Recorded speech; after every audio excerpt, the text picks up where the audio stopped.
नमस्ते प्यारे विद्यार्थियों, मेरे ऑनलाइन यूट्यूब चैनल पे आपका हार्दिक स्वागत और अभिनंदन। आज हम बात करेंगे कार्यपत्र 43, 44 और 45।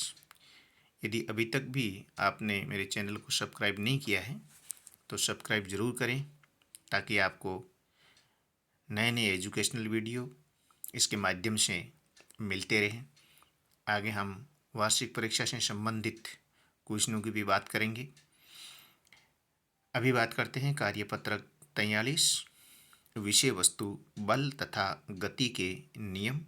अधिगम बिंदु है गति के द्वितीय नियम। फर्स्ट क्वेश्चन दिया हुआ है, संवेग को परिभाषित कीजिए।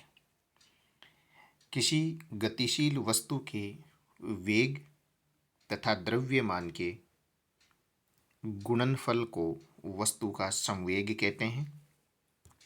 इसको P से प्रकट करते हैं। P बराबर mv। P का मतलब संवेग बराबर m का मतलब द्रव्यमान और v का मतलब वेग। P बराबर mv संवेग बराबर द्रव्यमान गुणा वेग। तो ये हुई संवेग की परिभाषा। फिर एक गति के दूसरे नियम का सूत्र लिखिए। तो गति का दूसरा नियम है वो F बराबर KMA। गति का दूसरा नियम F बराबर ma होता है। K यहाँ एक नियतांक है। F का मतलब फोर्स बल होता है। M का मतलब द्रव्यमान होता है और A का मतलब त्वरण होता है। तो गति का दूसरा नियम है F बराबर KMA। नेक्स्ट क्वेश्चन है, गति के द्वितीय नियम द्वारा हम किसका मापन कर सकते हैं? तो गति के दूसरे नियम से हम बल और संवेग का मापन कर सकते हैं। गति के द्वितीय नियम के माध्यम से हम बल यानी फोर्स जिसको F से लिखा जाता है, संवेग जिसको P से लिखा जाता है, इन दोनों का मापन कर सकते हैं। नेक्स्ट क्वेश्चन है, क्रिकेट में बॉलर बॉलिंग करने से पहले अपने हाथ को घुमाता क्यों है? देखिए, इसमें दो प्रकार के क्वेश्चन होते हैं। एक तो ये होता है कि क्रिकेट में बॉलर जो है वो बॉलिंग करते समय अपने हाथ को घुमाता क्यों है। दूसरा ये होता है कि फील्डर है वो गेंद को कैच करते समय, पकड़ते समय अपने हाथों को पीछे की तरफ क्यों ले जाता है। दोनों क्वेश्चन पूछे जाते हैं। हाथों को पीछे की तरफ क्यों ले जाता है, ये क्वेश्चन तो बहुत बार पूछा गया है एग्जाम में, लेकिन ये क्वेश्चन थोड़ा नया है कि क्रिकेट में बॉलर है वो बॉलिंग करते समय अपने हाथ को घुमाता क्यों है। तो देखिए, क्रिकेट में बॉलर बॉलिंग करते समय अपने हाथ को तेजी से घुमाता है, क्योंकि बॉलर अपनी गति के कारण उत्पन्न ऊर्जा को कंधों के माध्यम से बॉल को ताकतवर थ्रो में बदलने का कार्य करता है और ये गति के द्वितीय नियम के कारण होती है। बॉलर अपने हाथ को इसलिए घुमाता है, पहले वो दौड़ता है और दौड़ करके अपने हाथ को घुमाता है और फिर गेंद को फेंकता है। बहुत सिंपल वे में बात करें तो वही बॉलर यदि खड़ा खड़ा अपने स्थान पर यदि बिना हाथ को घुमाए यदि गेंद को फेंकता है तो उतनी तेजी से नहीं फेंक सकता। ये हम सब जानते हैं कि यदि एक जगह वो विकेट के पास खड़ा होकर के यदि बॉल को सीधा फेंकता है, जिसे हम चक बॉलिंग कहते हैं, यदि वो ऐसे फेंकता है तो बॉल को तेज़ी से नहीं फेंक सकता। इसका मतलब ये हुआ कि उसके दौड़ने से और हाथ को घुमाने से बॉल की जो गति है वो बढ़ जाती है। बॉल की क्या हो जाती है, गति है वो बढ़ जाती है। इसका मतलब है कि निश्चित रूप से उसका दौड़ना और हाथ को घुमाना, इन दोनों का परिणाम क्या है, इन दोनों का परिणाम ये है कि बॉल को तेज गति से फेंक सकता है या बॉल को तेज गति प्रदान कर सकता है। यदि वो तेजी से दौड़ता है, यदि जितनी स्पीड से वो दौड़ता है तो गेंद स्वयं उतनी स्पीड पकड़ लेती है और फिर अपनी ताकत को वो हाथ में, अपनी जो ताकत है उसको, गति है या ऊर्जा है, उस ऊर्जा को कंधों के माध्यम से बॉल के थ्रो में ऊर्जा देता है या बॉल के थ्रो को ताकतवर बनाता है, जिसके कारण गेंद है वो तेजी से फेंक पाता है।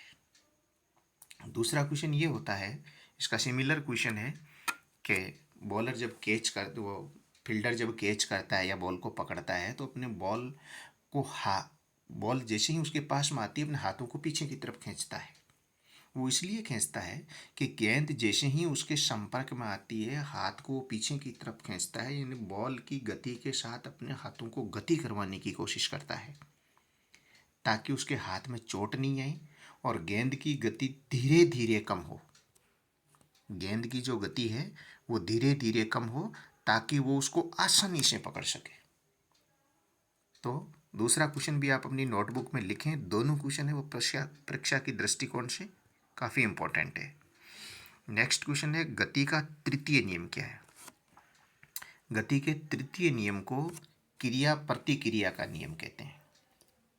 देखिए, प्रत्येक क्रिया के समान परंतु विपरीत दिशा में प्रतिक्रिया होती है, अतः क्रिया तथा प्रतिक्रिया बल समान तथा विपरीत होते हैं और यह गति का तीसरा नियम कहलाता है। बहुत सिंपल वे में यदि हम बात करें तो एक गेंद को यदि हम जोर से किसी दीवार पे मारते हैं, जितनी जोर से मारेंगे वो उतनी ही जोर से टकरा कर हमारे पास वापस आएगी। हमारे द्वारा गेंद को दीवार पर मारना क्रिया कहलाता है और दीवार से टकराकर वापस आना ये प्रतिक्रिया कहलाता है और यही गति का तीसरा नियम है। नेक्स्ट क्वेश्चन है, गति के तृतीय नियम के दैनिक जीवन में दो उपयोग लिखिए। मैंने यहाँ 3-4 उपयोग लिखे हैं। फर्स्ट उपयोग तो यही हो गया, गेंद को दीवार पे मारना और टकराकर वापस आना। दूसरा दैनिक जीवन का पूछा है तो इसमें तीसरे नंबर का है कि किसी वस्तु को धक्का देते हैं तो वस्तु उतने ही बल से हमें विपरीत दिशा में धक्का देती है। किसी भी वस्तु को यदि हम गाड़ी को धक्का मारते हैं, दीवार को धक्का मारते हैं तो हम जितना जितना बल उस पर लगाते हैं वो भी हमारे वापस उतना ही बल लगाती है। यदि हमारा बल उसके बल से ज़्यादा होता है तो हम उसको अपना स्थान है वो परिवर्तन करवा सकते हैं, वरना नहीं करवा सकते। रॉकेट की गति है वो भी गति के तृतीय नियम के पर आधारित है। टरबाइन का चलना है वो भी गति के तृतीय नियम पर आधारित है। तो आप 2 उपयोग की जगह 4 उपयोग लिख सकते हैं। हो सकता है एग्ज़ाम में यदि 2 के स्थान पर 4 पूछें तो आप 4 को याद करें। ये था कार्यपत्रक 43 अब हम बात करते हैं कार्यपत्रक 45, जिसमें गुरुत्वाकर्षण के बारे में हम जानेंगे। विषय वस्तु और अधिगम बिंदु दोनों ही है गुरुत्वाकर्षण। फर्स्ट क्वेश्चन दिया हुआ है, आपके द्वारा ऊपर की ओर फेंकी गई गेंद पुनः धरातल पर आ जाती है, क्यों। पहले तो बात कर लेते हैं गुरुत्वाकर्षण बल किसे कहते हैं, ताकि आपको ये 4-5 जो क्वेश्चन है वो अच्छी तरह से आपके समझ में आए। देखिए, गुरुत्वाकर्षण बल पृथ्वी प्रत्येक वस्तु को, प्रत्येक कण को, प्रत्येक पिंड को अपनी ओर आकर्षित करती है। उस आकर्षण बल को गुरुत्वाकर्षण बल कहते हैं। ये निश्चित रूप से आप सब जानते हैं। अब हम बात करते हैं कि ऊपर की तरफ यदि किसी वस्तु को फेंकते हैं तो धरातल पर क्यों आती है। देखिए, पृथ्वी प्रत्येक वस्तु को अपनी ओर खींचती है, जिसको गुरुत्वाकर्षण बल कहते हैं। हमारे द्वारा ऊपर की तरफ फेंकी गई गेंद को भी पृथ्वी अपनी ओर खींचती है। जब गुरुत्वाकर्षण बल का मान हमारे द्वारा लगाए गए बल से अधिक हो जाता है तो वस्तु पृथ्वी की ओर गति करना प्रारंभ कर देती है। जैसे ही हम गेंद को ऊपर की तरफ फेंकते हैं तो उस समय हमारे द्वारा लगाया गया जो बल है वो गुरुत्वाकर्षण से थोड़ा ज़्यादा हो जाता है। ज़्यादा हो जाता है तो हम उसके विपरीत दिशा में गेंद को ऊपर की तरफ फेंकते हैं। जैसे ही गेंद हमारे हाथ से छूटती है गुरुत्वाकर्षण बल उसको पीछे की तरफ खींचने की कोशिश करता है। जब गुरुत्वाकर्षण का मान धीरे धीरे ऊपर की तरफ जाते हैं, गेंद जाती है तो गुरुत्वाकर्षण का मान बढ़ता जाता है और हमारे द्वारा गेंद पर लगाया गया बल का मान है वो कम होता जाता है। एक स्थिति ऐसी आती है जब गुरुत्वाकर्षण का मान और हमारे द्वारा गेंद पर लगाया गया मान है वो बराबर हो जाता है और बराबर होते ही वो गेंद उस टॉप सिरे पर एक बार स्थिर अवस्था महसूस करती है। अब जैसे ही गुरुत्वाकर्षण का मान ज़्यादा होता है गेंद वापस पृथ्वी की ओर गति करना शुरू कर देती है। नेक्स्ट क्वेश्चन है, पृथ्वी के चारों ओर चंद्रमा का घूमना कौन से बल के कारण संभव होता है? लिखिए। तो यानी चंद्रमा है वो पृथ्वी के चारों ओर घूमता है, ये किस बल के कारण है? तो निश्चित रूप से वही गुरुत्वाकर्षण बल के कारण है। जो गुरुत्वाकर्षण बल के भी अलग अलग टाइप्स जो इसमें दी हुई है, देखो। अभिकेंद्रीय बल के कारण, जो पृथ्वी के आकर्षण बल यानी पृथ्वी के गुरुत्वाकर्षण बल के कारण उत्पन्न होता है, यानी चारों तरफ घूमना ये अभिकेंद्रीय बल के कारण होता है। और ये अभिकेंद्रीय बल है वो पृथ्वी के गुरुत्वाकर्षण बल के कारण उत्पन्न होता है। तो हम इसका आंसर है वो गुरुत्वाकर्षण बल भी लिख सकते हैं, वही सही है। लेकिन और ज़्यादा यदि हम अच्छा लिखने की कोशिश करें तो हमें ये भी डिफाइन करना पड़ेगा यहाँ कि ये अभिकेंद्रीय बल के कारण होता है, जो बल पृथ्वी के गुरुत्वाकर्षण या पृथ्वी के आकर्षण बल के कारण उत्पन्न होता है। तो ये शायद उससे ज़्यादा सही और सटीक है। नेक्स्ट है, गुरुत्वाकर्षण का सार्वत्रिक नियम लिखिए। गुरुत्वाकर्षण का सार्वत्रिक नियम है, यूनिवर्सल फोर्स लॉ। देखिए, ब्रह्मांड में प्रत्येक कण दूसरे कण को अपनी ओर आकर्षित करता है। ये आकर्षण बल दोनों कणों के द्रव्यमान के गुणनफल के समानुपाती होता है और उनके मध्य की दूरी के वर्ग के व्युत्क्रमानुपाती होता है। यानी ब्रह्मांड में जो प्रत्येक कण है वो प्रत्येक कण दूसरे कण को अपनी ओर आकर्षित करता है। आकर्षण बल जो है, लगने वाला जो बल है, दोनों कणों के द्रव्यमान के गुणनफल के समानुपाती और जो मध्य की जो दूरी है उसके वर्ग के व्युत्क्रमानुपाती होता है। ये था सार्वत्रिक नियम। बहुत इंपॉर्टेंट क्वेश्चन है परीक्षा के दृष्टिकोण से, निश्चित रूप से आपको याद करना चाहिए ये क्वेश्चन। नेक्स्ट है, गुरुत्वाकर्षण बल का परिमाण ज्ञात करने का सूत्र लिखिए।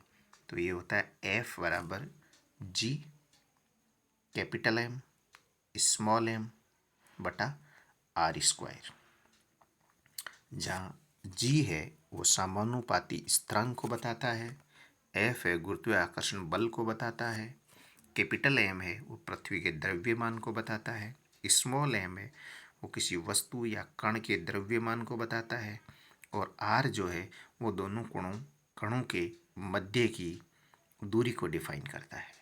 तो ये गुरुत्वाकर्षण बल का सार्वत्रिक नियम का फॉर्मूला है, और जो ऊपर वाले क्वेश्चन में हमने देखा वो सार्वत्रिक नियम है। तो दोनों ही परीक्षा के दृष्टिकोण से काफ़ी महत्वपूर्ण प्रश्न है। अब हम बात करते हैं कार्यपत्रक 45 विषय वस्तु गुरुत्व आकर्षण, अधिगम बिंदु, मुक्त पतन। देखिए फर्स्ट क्वेश्चन है, पृथ्वी के गुरुत्वीय त्वरण का मान लिखिए। एक सामान्य त्वरण है जो हमने पीछे जो पत्रक थे उनमें पढ़ा था, यह है गुरुत्वीय त्वरण। पृथ्वी के गुरुत्वीय आकर्षण बल के कारण किसी कण में उत्पन्न त्वरण। इसका मान कितना है? 9.8 मीटर प्रति सेकंड स्क्वायर। जो स्मॉल जी से इसको डिफाइन करते हैं, लिखते हैं। कुछ जो आंकिक क्वेश्चन दिए गए हैं उनमें 9.8 के स्थान पर गणितीय दृष्टिकोण से 10 का भी उपयोग किया जाता है। 9.8 के स्थान पर कितना लिखा गया है? 10 लिखा गया है, वो भी सही माना जाता है। नेक्स्ट क्वेश्चन है, मुक्त पतन से आप क्या समझते हैं? मुक्त पतन से आप क्या समझते हैं? तो पृथ्वी वस्तुओं को अपनी ओर गुरुत्वीय बल के कारण आकर्षित करती है। अतः जब वस्तुएं पृथ्वी की ओर केवल इसी बल के कारण गिरती है, जो मुक्त पतन को डिफाइन करता है। नेक्स्ट क्वेश्चन है, किसी वस्तु का द्रव्यमान कौन से गुण का मापन करता है? किसी वस्तु का द्रव्यमान है वो किसका मापन करता है? तो द्रव्यमान वस्तु में विद्यमान पदार्थ की मात्रा का मापन करता है। द्रव्यमान जो है वो पदार्थ के अंदर जो कणों की संहति है, कितने कण विद्यमान हैं, उन कणों की मात्रा का मापन करता है। नेक्स्ट क्वेश्चन है वो है, भार किसे कहते हैं? किसी वस्तु का भार वह बल है जिससे ये पृथ्वी की ओर आकर्षित होती है। यानी भार जो है, भार और द्रव्यमान दोनों में बहुत माइनर अंतर है, और दोनों को पूछा गया है कि भार क्या है और द्रव्यमान क्या है। और नेक्स्ट क्वेश्चन में भार और द्रव्यमान का अंतर भी दिया हुआ है। तो सबसे पहले हम भार की बात करते हैं कि किसी वस्तु का भार वह बल है जिससे ये पृथ्वी की ओर आकर्षित होता है। यानी भार है वो पृथ्वी के गुरुत्वीय आकर्षण बल के कारण उत्पन्न होता है। और हम जानते हैं कि गुरुत्वीय आकर्षण बल का मान पृथ्वी के प्रत्येक स्थान पर समान नहीं होता है, इसलिए भार है वो हमेशा बदलता है, जबकि द्रव्यमान है वो बदलता नहीं है। नेक्स्ट क्वेश्चन है, द्रव्यमान और भार में अंतर बताइए। तो फिर से बात करते हैं एक बार द्रव्यमान की। तो किसी वस्तु में निश्चित कणों की संहति को द्रव्यमान कहते हैं। किसी वस्तु में निश्चित कणों की संहति यानी निश्चित कणों की जो मात्रा है, निश्चित कण जो विद्यमान रहते हैं, उन कणों को द्रव्यमान कहते हैं। जबकि भार है वो है कि जिस बल से वस्तु पृथ्वी के केंद्र की ओर आकर्षित होती है वो भार कहलाता है। यानी भार जो है वो पृथ्वी के गुरुत्वीय आकर्षण बल के कारण उत्पन्न होता है। द्रव्यमान एक अदिश राशि, भार है वो एक सदिश राशि। यानी दोनों में ही परिमाण है, लेकिन भार जो है उसकी दिशा होती है।